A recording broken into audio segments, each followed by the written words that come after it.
রাসূলুল্লাহ সাল্লাল্লাহু আলাইহি ওয়াসাল্লাম বলেছেন, ন্যায্য অধিকার আদায় করতে গিয়ে অথবা জালিমের হাতে মৃত্যুবরণকারী মুসলিম আখিরাতে শহীদের মর্যাদা পাবে। যারা নিজের জীবন, নিজের সম্পদ ও নিজের পরিবার রক্ষা করতে গিয়ে মারা যাবে তাদের শহীদ বলেছেন আমাদের প্রিয় নবী হযরত মুহাম্মদ মুস্তাফা সাল্লাল্লাহু আলাইহি ওয়াসাল্লাম। এবং যে ব্যক্তি কোনো জালেম শাসকের জুলুমকে সমর্থন করে, সাফাই গায়, তেলবাজির কারণে, অন্ধত্বের কারণে, তার অন্ধ অনুকরণের কারণে, তার মিথ্যাকে সত্য বলে প্রচার করে, তার মিথ্যাকে সত্যায়ন করে, এই টাইপের মানুষগুলো, এদের সম্পর্কে আল্লাহ রাসূল সাল্লাল্লাহু আলাইহি ওয়াসাল্লাম বলেছেন,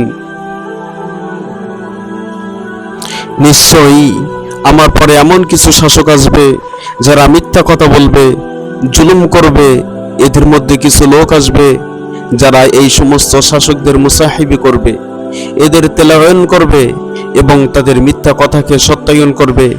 এই শ্রেণীর মানুষেরা আমার উম্মত নয়, আমি তাদের কেউ নয়, তাদের পরিচয় দিচ্ছি না, তাদেরকে আমি চিনি না এবং কিয়ামতের ময়দানে আমার হাউজে কাউসারের পানি পান করতে পারবে না।